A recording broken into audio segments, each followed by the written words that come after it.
So I'm Cam Kashani. They call me the Godmother of Silicon Beach. I'm a 3-time founder and expert speaker with the State Department in a program proven to ward off terrorism.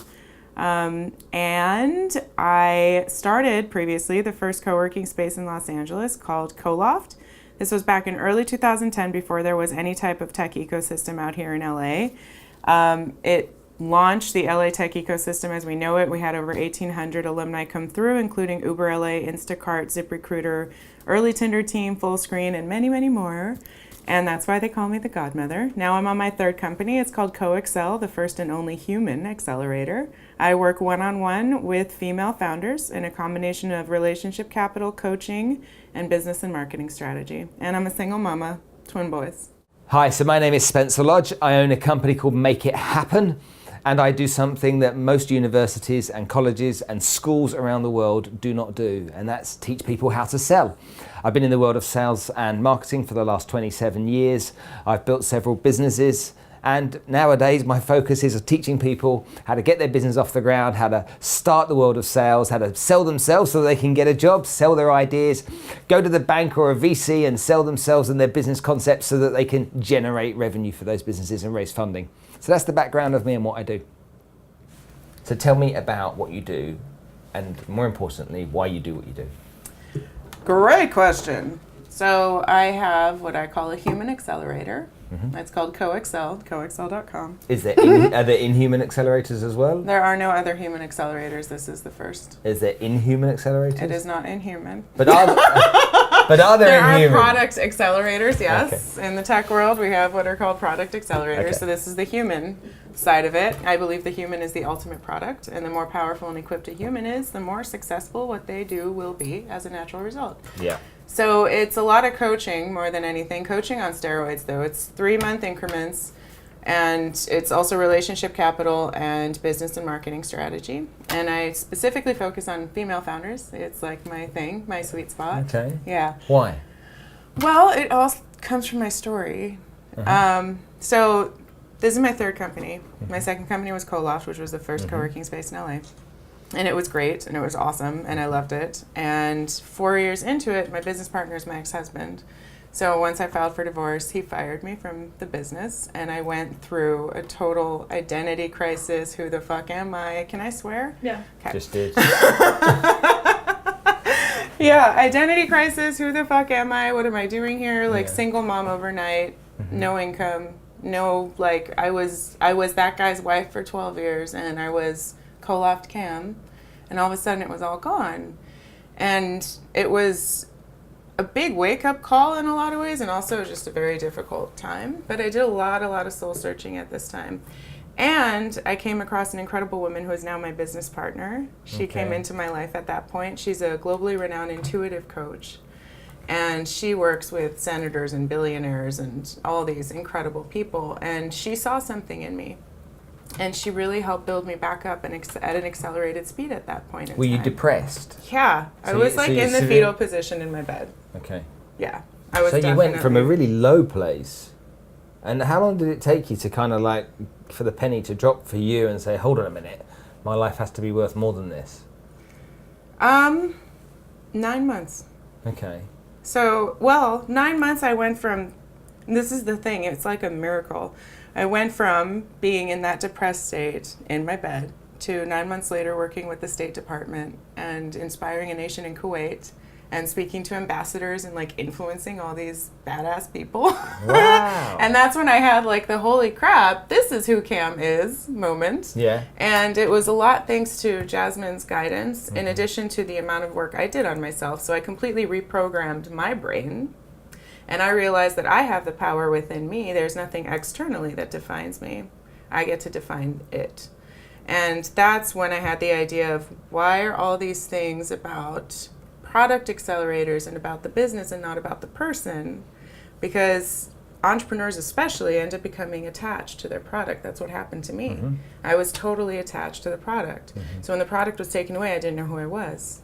So the concept is you are the product. Yep. And let's build you up and have you be fully equipped so that whatever you do, whatever you touch will be successful. It runs along similar lines to how I think, because I've had the opportunity over the years to invest in various startups and businesses, but I always focus on the people and nothing else. There's loads of great ideas, there's loads of great startups, but invariably, I, unless it's the people that have got something very special about them, I'm not really interested. Yep. You say her name is Jasmine? Her name's Jasmine. Now she's my business partner. She saw something in you. Yeah. Can you give me an example of somebody else that you've seen something in the way that Jasmine saw something in you? Oh, I can give you many. But most recently, we had a client that gave an awesome testimonial too. She came in, she's an attorney, a crowdfunding attorney. She had an idea for a startup, but she didn't have the confidence. Although she's this brilliant, intelligent girl, right? Yeah. And I totally saw that in her. And I'm like, this is just in your mind. It's the paper walls of fear, as I call it. So we worked with her over a 3-month period. Not only did she launch her company, but she raised a round and she got her first paying customers and completely got rid of those mental blocks of I can't raise money because I'm a woman or whatever else was going on. Limiting self-beliefs that she had. Yeah. That's really cool. Yeah. So every time you've mentioned somebody, it's kind of like with been enthusiasm and excitement, and it's all women.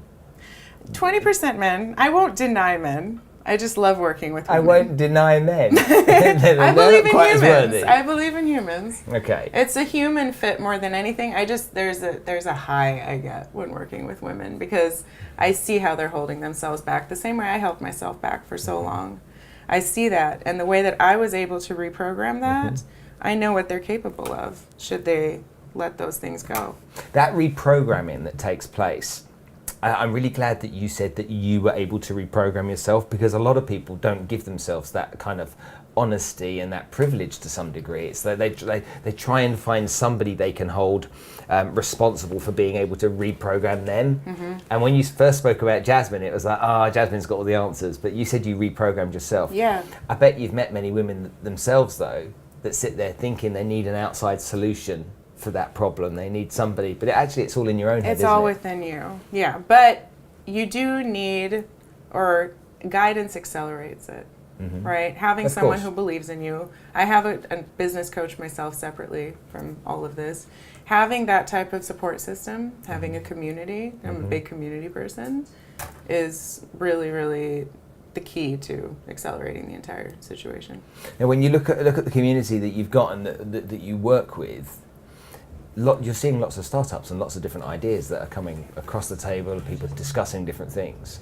Do you often find that there's a lot of people out there with kind of like lots of very average ideas that are trying to make something of them and they're missing the point? Or generally do you find that there's mostly the people in there have got really good ideas, they just don't have either the funding or they don't have all the answers to all the questions to put their idea into life? So do you mean in general or people I work with? People you work with. People I work with must have passion and purpose aligned with what they're doing. Sure. I am picky about who I work with. Yeah. Yeah. So let's say passion and purpose is a given. Well, if it's a given, then what's the question? Relating to the business ideas that people have through their startups. Yeah. You're dealing with a lot of people that are in the startup world. Yeah. I find that there's a lot of people out there that are really passionate about really bad ideas as well as people that are passionate about good ideas. Well, I'm honest with them if I think it's a bad idea. I don't doubt that you are. I definitely am. Yeah. But I always bring it back to what inspired you to create this. What experience are you looking to have for yourself by having this become what you imagine it to become? Because at the end of the day, it all goes back to that. Whether it's I want to make a lot of money, well, what does that mean? I want to be free, right? Like there's so many underlying whys as to why they want to do what they want to do. So as long as that shit's intact and it has depth to it, and they are willing to be open and honest and authentic in their communication, I enjoy working with them. And how do people find out about you? Is it all pretty much by word of mouth? Is there a strategy you have to develop marketing around that? Or really is it kind of you've built something and people know you? People know me. I don't doubt that either. Great. I'm lucky. I'm really blessed in that the fact that I have a brand and I am a brand myself. And this is a lot of what I do with women as well, so that they understand that they are the product, right? Branding them and having them be the big face behind what they're doing. So yeah, I do a lot of speaking engagements. That's always a big thing. And I am very active on social media. And I work by invite and referral. So I get a lot of people emailing me, a lot of people connecting with me.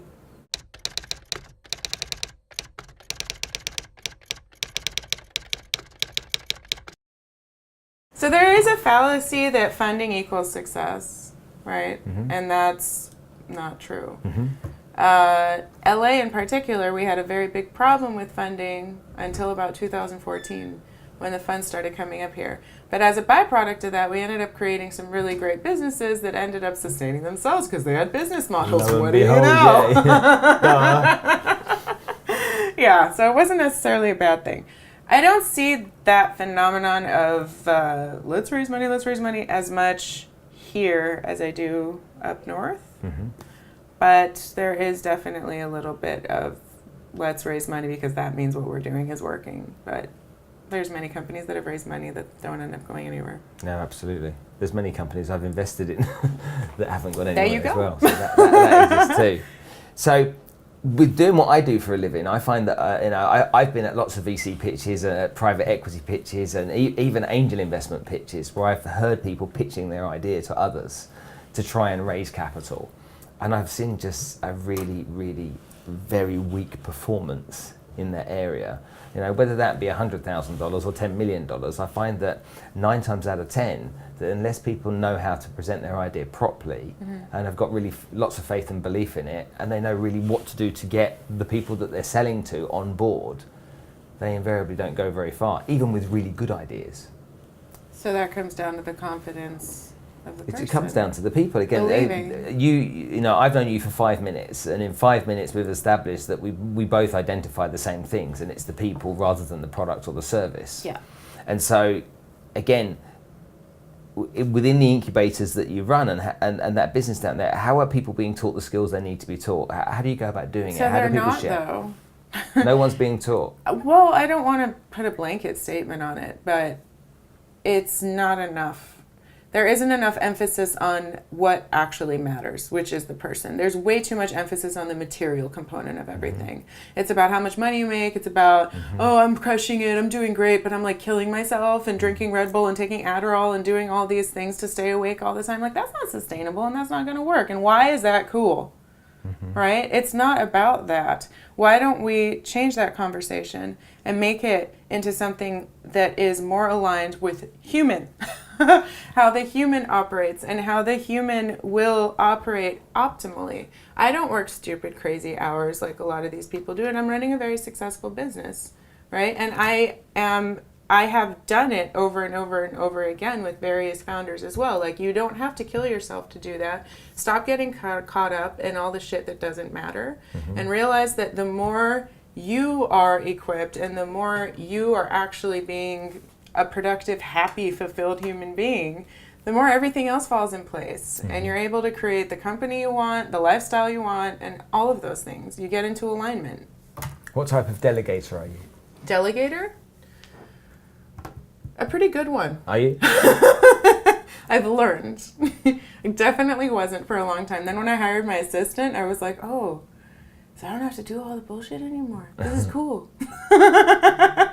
So now I'm like, do this one, do that one. I was with a guy yesterday that he hates writing emails, and so he refuses to write any email ever to anyone. I'm so on the same boat. And so he has somebody that writes his emails. Really? And that's what this guy does. Just writes his emails. I don't want to know. I typically respond with 1 to 2 sentences and then say, let's set up a call, because I hate words on the screen. That's my my line. Yeah? You prefer to speak to people? Yeah. Wow. Funny that, isn't it? Lots of people don't know. Lots of people nowadays don't like to speak. I they prefer human WhatsApp. Contact, always. I like to talk as well. I think you get an opportunity to express yourself. I'm just kidding.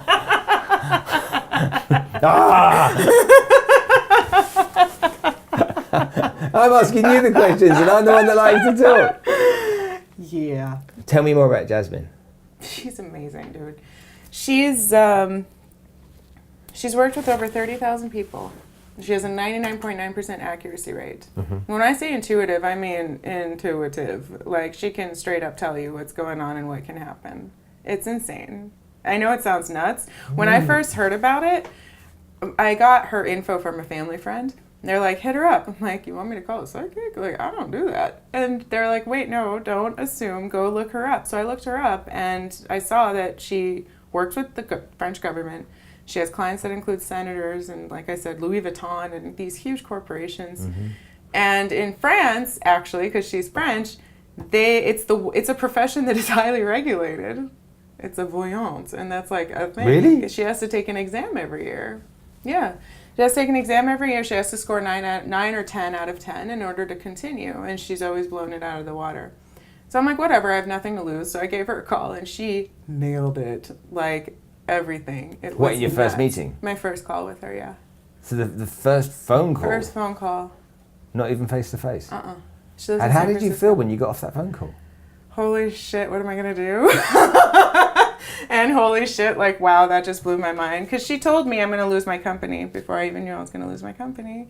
She told me all these insane things, but then she's like, don't worry, you're going to build another one. You're going to help so many women. You're going to help so many people. You're going to work with the government. Like, she said all these things, right? But in that moment, I'm like, I don't understand. I'm going to lose my company? That's where my focus kind of went. Yeah, you couldn't think about anything else. I couldn't think about anything else. Hold on, yeah. So I kind of went into fighting mode at that moment. But I learned a lot. But yeah, she's just been incredible. And I've worked with her for over 3 years now. And she's never been wrong. And how often do you sit down with her? Every day. Every day? We talk every day. So she lives in San Francisco. Okay. Yeah. And so, give me an example of what your day's like. You say you don't work crazy hours. Are you an early riser? I am. What time do you wake up? About 6. Okay. Yeah. And what's a typical day in the life of you? Typical day in the life of Cam. So I theme my days, which works very well for me. Right. What does that mean? Many different things, I'm sure. So if it's a Tuesday, for example, that's a client day. So I get up, I get ready, my kids, breakfast, whatever, take them to school, get to the office, clients back to back to back, and then work out, go home, dinner with the kids, put them to bed, and I go to sleep. I go to sleep pretty early, actually, like 10:30 or something. Okay. And then if it's another day, like on Wednesdays, is my phone calls days. So those are the days where I will have, schedule phone calls and whatnot. I won't do it, otherwise it just throws me off. I have to do it according to my schedule. And my meetings days, meetings with random people. Today's Wednesday. So that's why you've arranged to be. I am here. And I'm really random. Thank you for that. If I came down and spent some time with you at the accelerator down there, what value do you think I could add? Do you know much about me? Nope. Do you know much about what I do? Would you like to know? Do I get to ask you questions now? Go for it. All right, so what are you working on? I'm not telling you. So, what am I working on? Yeah, what is it? What do you do? Okay, so I own 5 businesses. 4 of those businesses I've made myself redundant from, so they're run by other people. And I'm a big fan of employing women. I find that women generally tend to be more organised, more reliable, and have been really important in the development of those businesses.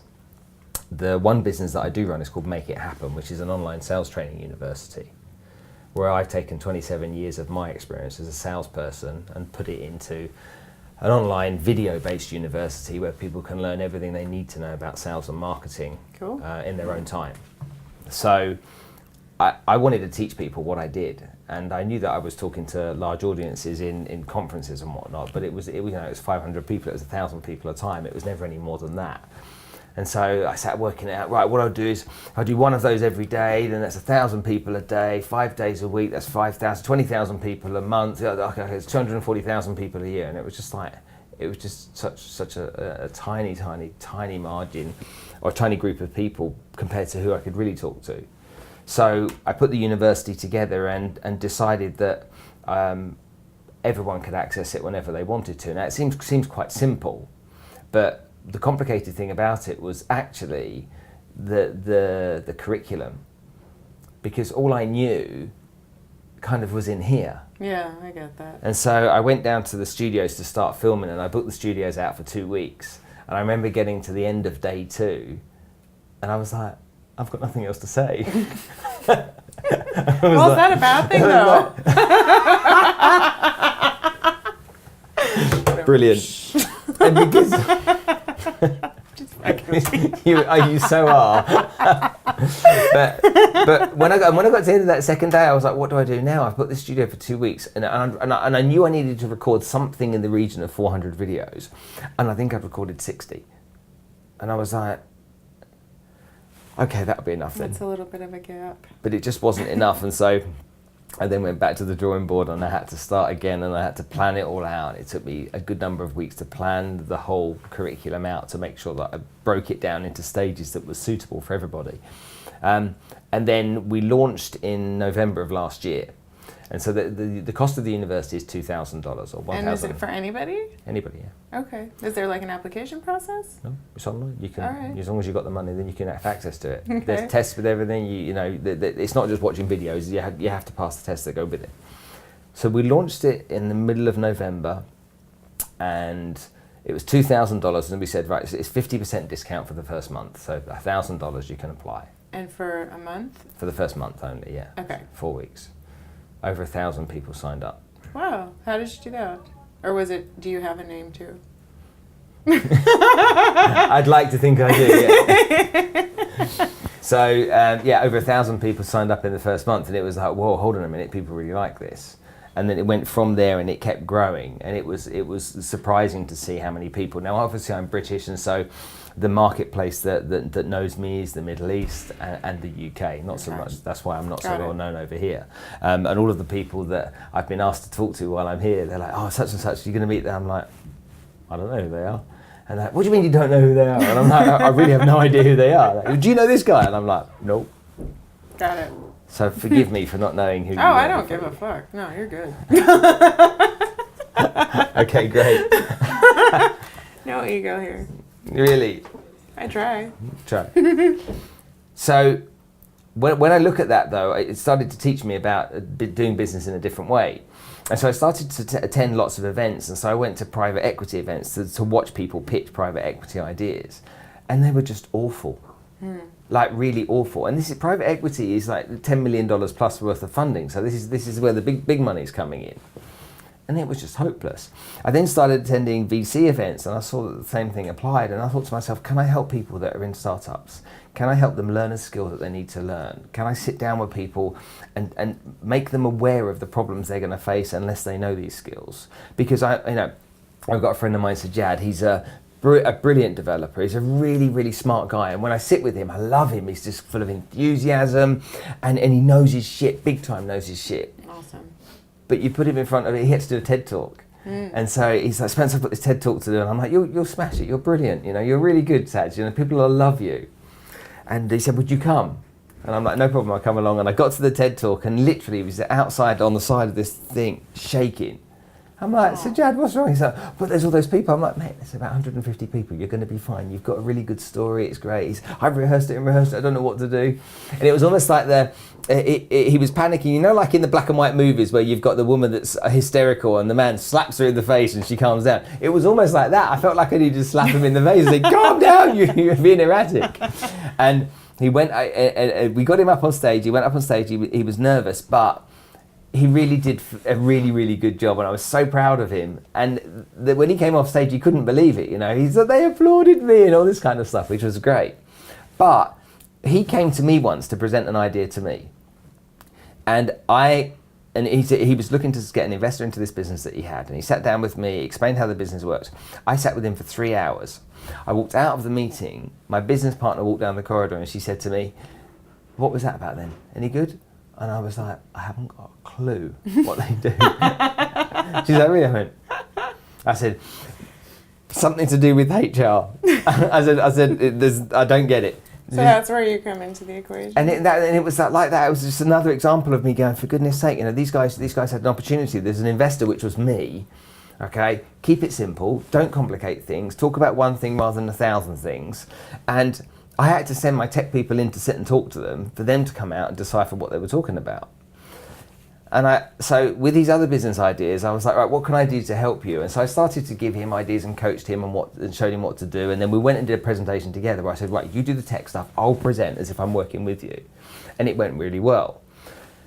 Doing what you do, I think that there's lots of people, women, men, whoever it may be, there's lots of people out there that are starting to build businesses, but invariably they don't have all the tools they need. Mm-hmm.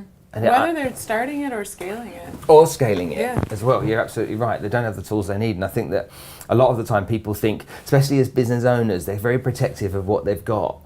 And they don't always acknowledge the skills that they actually have and the skills they don't have. and say, right, I don't have that skill. I'm either going to learn that skill or I'm going to bring somebody in, okay, to develop that for me. Because it's all me and protective. Well, and they don't want to spend money, which ends up biting them in the ass too. But sometimes I don't think it's about spending money, is it? Sometimes it might be about sharing. It might be about sharing something that can be a result rather than actually forking out the cash. Sometimes there's that too. You know, I firmly believe with all of the businesses that I own, I would rather give people a vested interest in the business and dilute what I have for the greater good than... Well, have you always been like that though? Or have you learned that this is a better approach over the years? No, I've pretty much always been like that. Have you? Yeah, I think it started off with someone saying to me, I'm not going to work with you unless you give me X%. And I was like, all right then. and I gave them X% and it was worth every penny. Yeah. But I don't think I've never been greedy. I would rather, and this is because of how I work with people, I would rather you and I be partners and it'd be more fun than me being on my own and you being an employee. Oh, totally. I just find that you know, and depending on the business, but yeah. Yeah, but nearly every business I think about, it's like cooperatives. You know, people talk negatively about a cooperative, but my dream would be to have 10 of the smartest people that I know that I like the best all have 10% of a company, so we all are in it together and we're all equal. Because sometimes I don't like being the boss. Because I like to be one of the guys, you know, I like to be one of the team because that's your leadership though, which is actually really great leadership because you're inspiring others to be leaders within as well. Yeah. Okay. That's a true leader. Is that a compliment in there? Yes. I'll take the compliment. The lady gives me a compliment. We were all surprised. What about good advice? What's the best advice you've ever received from doing all this? Do you have some tips and takeaways you could give everyone that's watching as far as business and things you've learned? Yeah, to the camera or to... Yeah, just you guys can just be conversational. Yeah, okay, that's one cool. of the things they always ask for is like takeaways. Give me your top 3 tips. Top 3 tips that you've been given that you've used, not just been given, that you've used. Well, I have what I call the 5 common denominators of successful entrepreneurs. 5 common denominators. 5 common Go for it. I've worked with over 4,000 entrepreneurs and over 700 startups. So I've learned a thing Hold on a minute. Is it 4,000 entrepreneurs I know, and 700 startups? In over how many years? 12. That's amazing. Thanks. That really is amazing. Thank you. I enjoy what I do. After this question, I want to know the top 3 that stick out for you out of all of those people. Okay. And why? Because it'd be interesting to find out who they are and what impact they had on you. All right. Okay. Okay, let's do your things. But yeah, the 5 traits are self-awareness, persistence, passion, resilience, and detachment. Detachment being probably the most important one of all. And if you master that, you can master life. And that's what I try to focus on when I'm working with entrepreneurs. Building yourself is the most important advice that I always give. Really invest in yourself. You are the product. Take the time to... I wish I did that when I was younger. If I did that when I was younger, I would have saved so much time, heartache, money, all of it, right? Just really understanding who I am and what I'm capable of and how powerful I am. If people get that life can be completely different, so can the world, to be honest. Yeah, I agree. Right? Yeah, it's a peace of mind within you. I have this saying, I have a tattoo actually of it too. It's peace. Where? On my thigh. Okay. Like, is that inappropriate or whatever? Peace has power. So peace being what is the most powerful thing. Peace of mind will result in your ultimate power, your true power, not ego-driven Trump power. Okay. So you got... That was like 5 12, things. dude. I know, I've got the 5 there. Let me just recapping for a minute. Can you just elaborate on detachment for me? Yeah. So, what's a great way to explain it? I have what I call a formula when it comes to detachment, where everyone kind of fits into this, once I get X, I will become insert state of being. So it can apply to entrepreneurs, to humans in general. Anywhere from once I raise money, I will be happy or successful. Once I sell my company. Once I lose 10 pounds. Once I get married. Like whatever. Put it in there and you think that you will be happy or whatever it is that you want at that point in time. When in reality, you're chasing something and that ends up chasing you. Yeah. So you will never be happy. You have to come from that state. And it is possible to be in that state and therefore do what you want to do as a result in a more powerful way and in a consistently content place and fulfilled place. Mm-hmm. So detachment is detaching from an outcome, detaching from anywhere from conversations. Like, let's say you're trying to sell something, for Mm-hmm. example. If you walk into that conversation detached from the outcome, Mm-hmm. but committed to it, detached, right? You're going to see possibilities arise in that moment that you may otherwise miss because you're trying to force an outcome or manipulate the conversation, right? So being detached from it results in a very present and powerful outcome in the end. We call it dealitis. Dealitis. And if it's a big deal, it becomes big dealitis. Okay. So when the salesperson it matters so much that deal takes place that it becomes all consuming. Yeah. That And how there's unattractive is that? Your desperation right? Yeah. is oozing from you your pores feel and your it. body Yes. language and everything else. Yeah. Yes, you feel it. And it applies to everything. Conversations, relationships, business partners, all of it. But that's when people don't understand the difference between absolutely making what you're doing about benefiting somebody else first. If it has to benefit you first and you have a selfish gain from that, then you get sucked into that and it's all about what I need from this. I need, you know. Yeah. At the end of the day, if I'm selling you something and I know that you need it, I've got to stay focused on the fact that you're the one that's It's winning gonna it. benefit It's you. your benefit. I'm facilitating something to help you. Yeah. If you don't like it, no big deal to me. Yeah. But if you do like it, then you win. As opposed to lots of salespeople, you've got to buy these, you've got to buy these. Yeah, because they're coming from I need to make place. a few $100 to pay my mortgage or whatever it might be, and 100%. I've got to hit my target. My boss is going to give me shit. That's coming from a mindset of lack and void, as opposed to coming from a mindset of abundance. Sure. Come from a mindset of abundance, the conversation is very different. It becomes an enrollment conversation as opposed to a sales conversation. You're Agreed. coming from a place of service, right? And that ends up very differently. And the whole me thing, I have what I call a we dynamic. So it's not about you and it's not about me, it's about us. How can this take us both to a higher level? I think it's a good example. I also think about the win-win scenario. Lots of people say, it can't be a win-win. But if I find a situation where both of us can walk away happy, then that for me is the perfect situation. Totally. And you know, sometimes they say, when you buy a car, the car salesman is the guy that wins because you walk away, you've got a car, it's going to go down in value. But for me, it's like, hold on a minute here. You agree a price to buy a car, you've just driven off the forecourt with a nice shiny new car with a nice smelling leather, and you're actually driving down the road going, woo, look at my new car. Who's winning in that moment? Yeah. Absolutely, in that moment, you're winning because you've exchanged money for something that's made you feel a lot better than that money did while it was in your bank account or the finance package or whatever it might have been beforehand. Yeah. So, for me, it's always about that win-win. Okay, tell me about these 3 out of the 4,000 people and the 700 startups. 4,700, yeah? So 4,000 people and 700 startups that you've worked with. What 1 or 2 or 3 actually sit there and you go, that was epic. The story was epic. The journey was epic. I had so much fun. These people will forever be in my mind. I was inspired by them. I was blown away by the excitement, or whatever it might be. What was those highs in there? Do you know them? It's so hard to pin down. I mean, being at Coloft, I got to see a lot of incredible companies that came from literally, Cam, I have an idea, right? And then 2 days later... It's in my carrier bag. Yeah. And one of them, I guess a really cool story would be, we had this thing called Startup Weekend that we would host at Coloft. I was the facilitator and organizer. It was this great nonprofit that recently got acquired by Techstars, actually, that builds startup communities all over the world.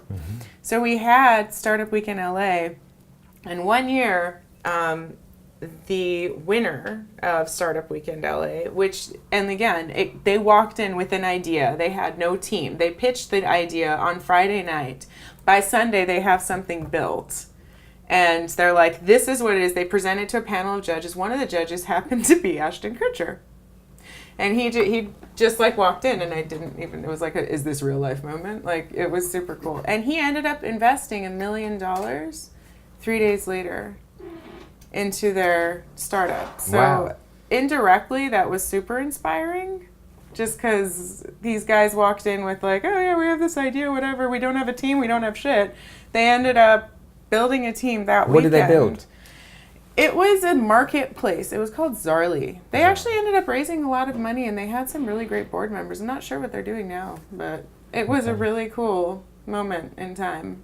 But it sticks out for you. It sticks out for me just because that was like, holy crap, did that really just happen? This guy walks in, he hears their pitch, a really great pitch. That's a pitch that I recommend every startup founder watches. It's on YouTube. Okay. The way that that guy and the whole team really got it across, said a story, and was able to get the value prop and everything there in a way that people were able to understand, and it stayed with them. And the fact that they got funding 3 days later was like, amazing, yeah. What the fuck? It was really cool. So I don't know if that answers your question, but that was just a cool story and a very inspirational moment in time. If you go back and could have the last 12 months again, so you could start again 12 months ago, knowing what you know now, what would you have done different over the last 12 months? I don't know if I would do anything different. I'm very grateful for every way that I've operated because it's taught me something. Mm-hmm. So there's nothing really. I've learned the value of patience more so in the last 12 months though than any other point in time. And detaching from time, that has been a big lesson as well. Detaching from time and learning patience. Yeah. What great plans do you have going forward? Well, my mission in life is humanizing business. Okay. So some way, shape, or form, I wish to make that happen.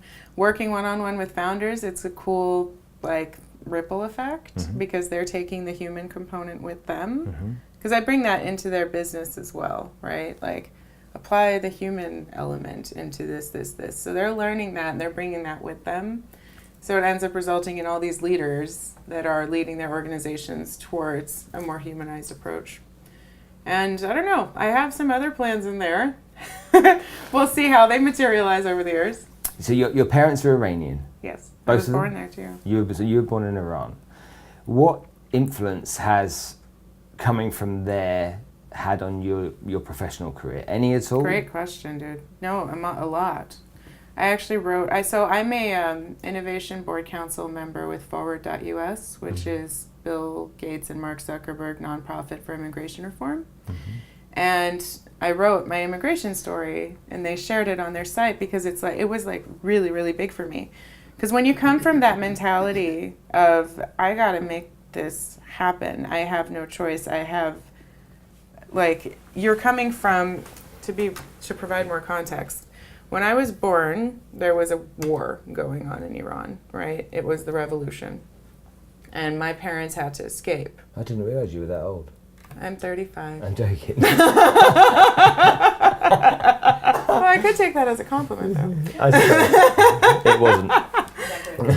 Sorry, go ahead. There was a war taking place. So there was a war going on, and we had to escape, right? My mom and dad and this 1-year-old, and my parents are in their 20s. They were like 25. So my dad's in the army on the front lines. Okay, he's a physician, and he was one of the physicians in the front lines.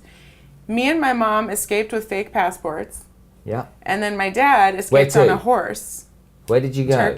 Turkey. Yeah. So you went up from Iran into Iraq and then up to Turkey that way? Well, me and my mom got on a plane, so we were lucky. We had fake documents and we were able to get out.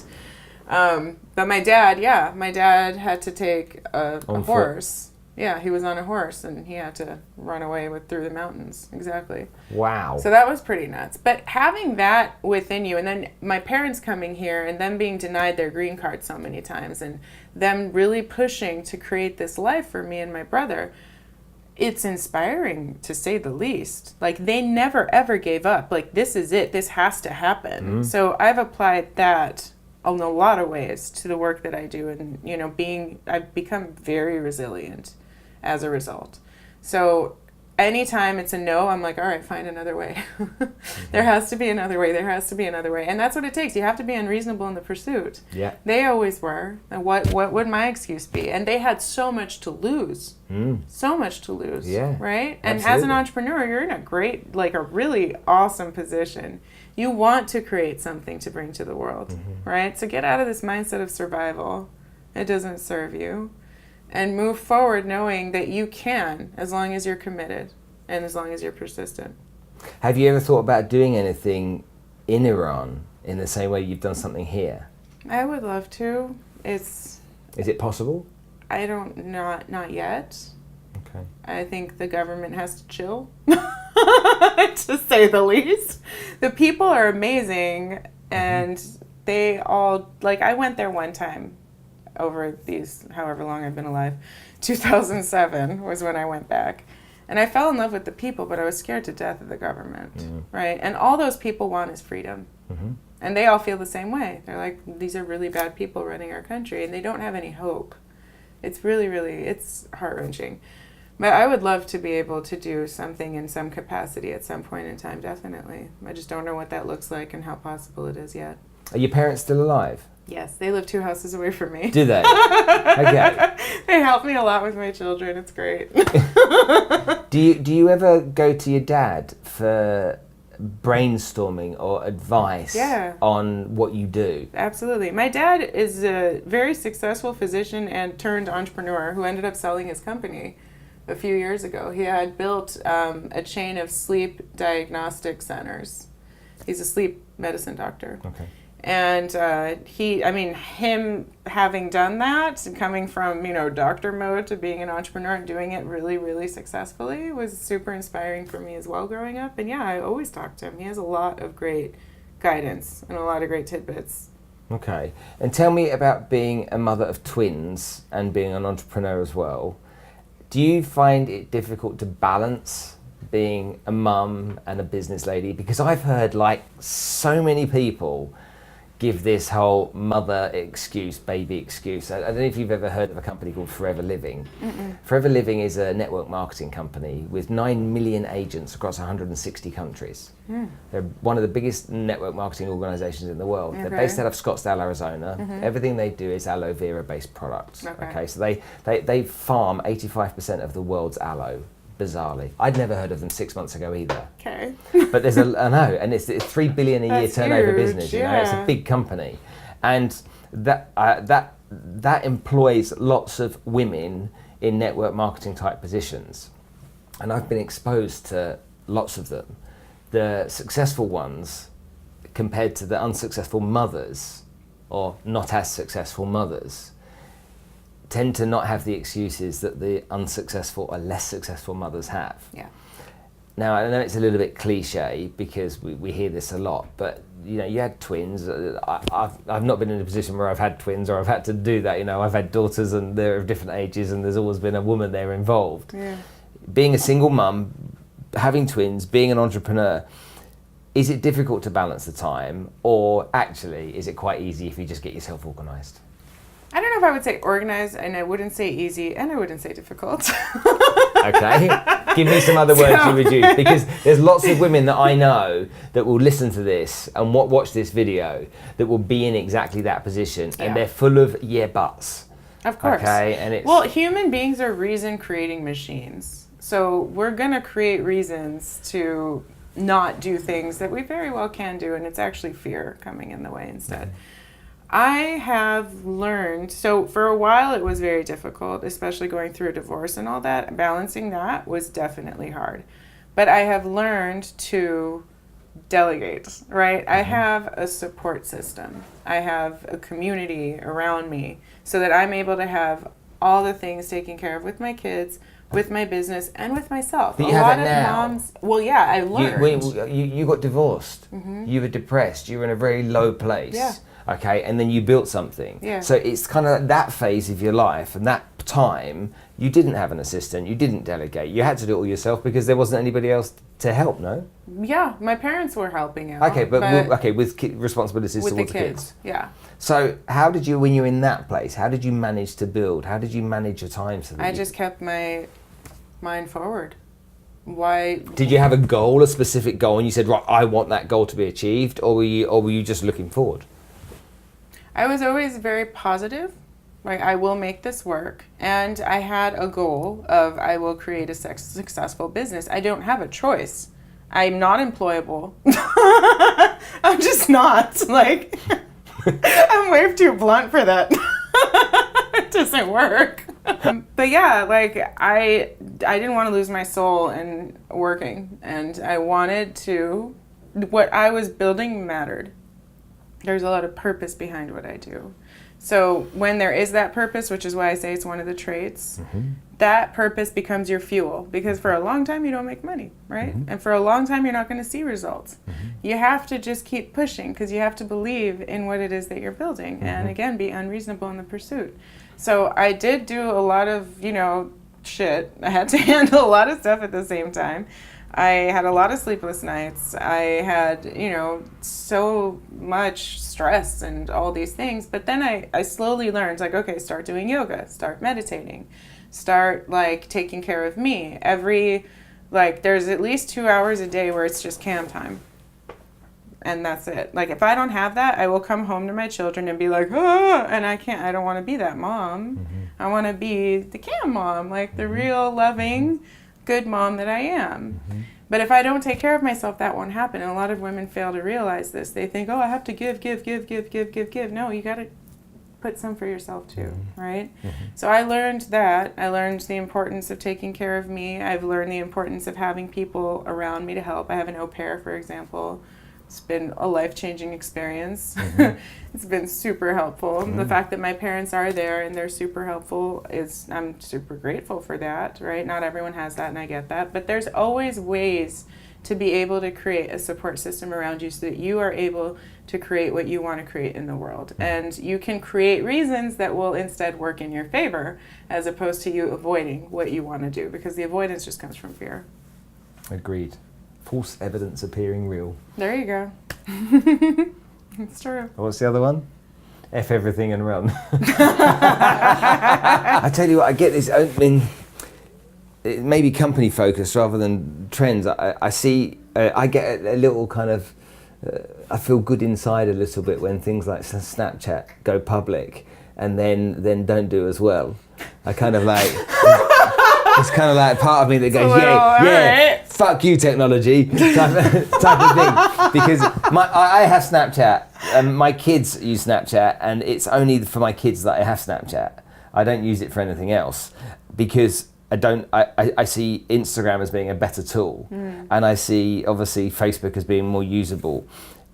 Doing what I do, but my youngest, she doesn't communicate unless I snap her. It's literally, doesn't matter what other way you want to communicate, she will only respond to, I can call her, she doesn't answer the phone. I snap her and she instantly responds. That's hilarious. And that's my daughter. So when I see companies like Snap that go to this big fanfare, they have a huge IPO, billions of dollars, okay, and then the stock price starts to fall, it's like, it kind of reassures me in my belief that not all of these are good ideas, and not all of these have got longevity in the way that everyone kind of hypes it in the beginning, And so I get a kind of little bit of an inside. It's a strange little win that I have where I'm like knew it, and that for me is something that I kind of I look out for and I notice. I don't know why it hence and Snapchat was the one that really annoyed me. It's probably because of the high valuation. Wasn't the valuation? Because whether it was $1 billion or $2 billion or $10 billion, it was still a lot. Regardless, the valuation was high. Regardless, it just annoyed me that there was that tool isn't a necessary tool. To you, okay. Like, what social media? So, do you see how Instagram stories though have become this huge thing? I get the whole Instagram story. Yeah, no, but again, it's. I'll give you an example. Okay, recently I started doing some work with a guy, and he said to me, "Oh right, I need you to download the app Slack." And I'm like, "Okay, why do you want me to download Slack?" He said, "Well, we could all collaborate on there." I can't stand Slack. Here we go. So I hate Slack. It's just like ADD. Yeah. I can't. Well, I'm also like, why do I need to go to yet another app to go and catch up on something when I can use apps that I've already been using? And WhatsApp's just as good as Slack, as far as I'm concerned. But it has uses like in all companies. of them have uses. Evernote, all these things have uses. But you just forever, because everyone's using something different, you're forever one app to another app to another app to another app to just try and manage what you're doing with different people. And it's just like, you'll be using Dropbox and someone say, well, aren't you using, what's the Google one called? Google Drive. Google Drive. Why aren't you using? And I'm like, well, I use Dropbox. Can you use Google Drive for this? And I'm going to send you this on Google Drive. And I'm just like, oh, I've got my Dropbox set up. I like Dropbox. I know how it works. It's kind of like Dropbox is, all my phones are connected to Dropbox. Everything goes in there. I don't have to do anything. 24 hours after I see everybody, everyone can have all of my stuff. It's no problem at all because it's all in Dropbox. Yeah.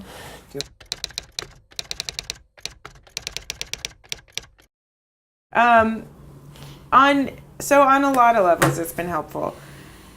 Snapchat, I don't want to single out in particular, but all social media on the business side of things is huge in terms of building your own brand. If you do it right, it really can reap so many benefits. And I like the stories and the Snapchats and all that because it brings a human component to the entire thing. Like I have my kids that I'm always, snapping like their tantrums or like whatever it is, so that because social media has this like, look, our perfect life, like that's not real.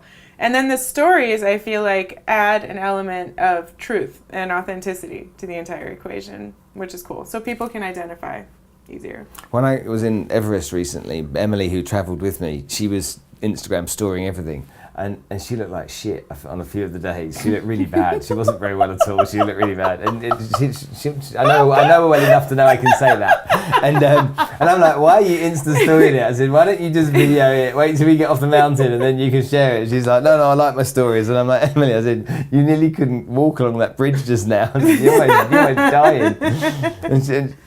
That's what it is. Well, the other question I have. But that's what I like when you talk about being real. I hate the fake stuff. Me too. People want to see behind the scenes, don't they? They want to see behind the scenes, but they want to see. I mean, the behind the scenes of this is actually not Lady Glamorous over there and me sitting here in front of the camera. No, it's actually being stuck in this hotel room. This is the behind the scenes reality, isn't it? We're not in a glamorous TV studio. And me showing up super late because my kids were like driving me nuts. full of lame excuses and all that kind of Whatever. stuff. Oh, I was a mum and I'm late, and it's like this. I was a mum. But life's like that, yeah.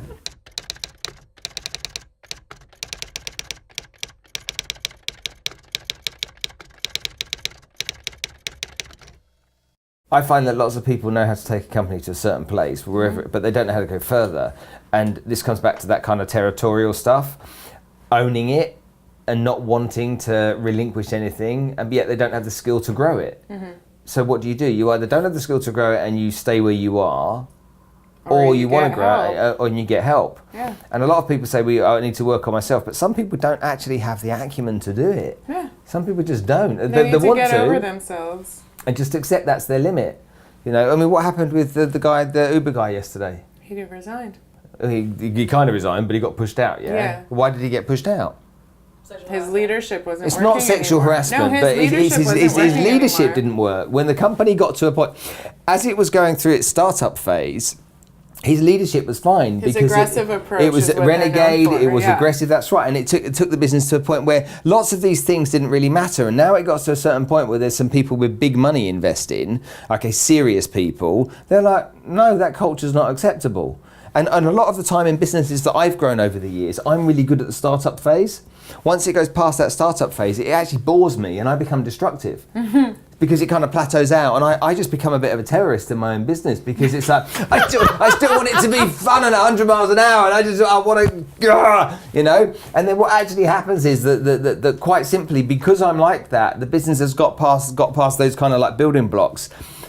All that other stuff is just dull. Mm. And so the more bored I become, the more dangerous I become in the business. And so invariably with all of the companies, I've taken it to a stage and I've gone, right, get on with it. And I've had to make myself redundant from the business so that the business can keep growing. This is what happened with Travis. He has gone in, he's built a business. The business has got to a point where it's now, a very valuable business. And so those people that have invested in that business see the value and they don't want him to mess it up. And we talk about sexual harassment because it's kind of like, it's the easiest thing to talk about. But I'm sure there's a million other things in there, that aren't bad like that, but are just not conforming with that future business model. Mm-hmm. That means that maybe, there's another guy who did it. Do you know Zenefits? Oh, yeah. Conrad Parker. So Conrad Parker was the CEO. Zenefits was the fastest growing startup in history when it went up, Zenefits, so he developed the HR software, and he employed a bunch of people. The company grew. They had a bar in their office, and they had a very small office. They had a bar in there.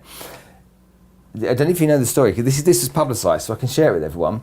So the company grew exponentially, was worth $4.5 billion, so it grew exponentially. He went and got insurance broking licenses around the United States in all but 2 of the states, and was selling insurance on the back of this HR platform that he had. So everything was great as a business model. The 2 first things the new CEO did when he replaced Parker, the first 2 things he did, okay, and you'll find it online. You know what it was? Take out the bar. Okay, take out the bar. Hold on a second. Ban people from having sex in the fire escapes. Are you fucking kidding me? No, I'm not kidding. Deadly serious. Was that happening? Yeah, because they were employing 150 people a month. 150 people a month they were employing. You imagine being running a business where there's that many new young grads coming in. Wow. And there was a bar, so you and I are there like that. Right, well, should we have a beer? It's 4 o'clock. Should we have a beer? So we have a few drinks. You have a few glasses of wine. They kept finding loads of condoms on the fire escapes. Oh my God. Okay, and so the first 2 things he did was ban those, got rid of the bar and changed those things.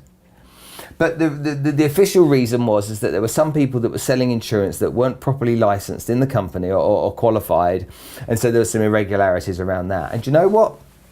With a company worth $4.5 billion, doing something as small as that wrong, if that could devalue the business by $500 million, Yeah, it's a culture. It's massive. And so the investors in that business are like, we don't want to take a chance. We want our business to be worth $4.5 billion, not $4 billion. And we can sit down and go, $4 billion is still massive, but it's not when you've lost $500 million. It's a lot of money. And so it was like, Parker, you got to go. And it was his company. Yeah. It was his baby. He built everything. And all of the other guys that were involved in the business from the startup, they're still in there. Parker's out. Now, Parker is just raising money at the moment for another business, okay? He was up in San Francisco doing it recently. I hope he learned his lesson about the bar. Hashtag just saying. you know what I mean, though? Yeah, Those types of things. And I think with Travis, lots of these businesses that have grown, people don't have the skills, and it comes back to the point of taking a company from 0 to 3 million, taking it from 3 to 30. If you don't have the skills to take it from 3 to 30, stop holding on to it unless you want to keep it at 3. If you want to keep it at 3, fine, no problem at all. But don't go blah, blah, blah, blah, you want it to be bigger. Leave it there. If you want it to be bigger, sometimes, like me and like lots of other people, you've got to understand you either need to learn those skills and make sure that you can apply yourself with those skills, or if you can't because it's just not you, build a bigger let somebody team else do it. And again, we talk about skills, we talk about personality as well. There's lots of things that I'm good at. There's a gazillion things I'm awful at, like really bad at. Me too. And I'm just like, and you know, when I do it, not only do I not like doing it, okay, I'm actually not very good at doing it. I probably take longer than the average person would to do it anyway. Who am I helping? What I'm not helping anyone in the business at all. And so. you're probably losing money because you're not focusing on what you can focus on. And I'm probably losing customers as well. Yeah.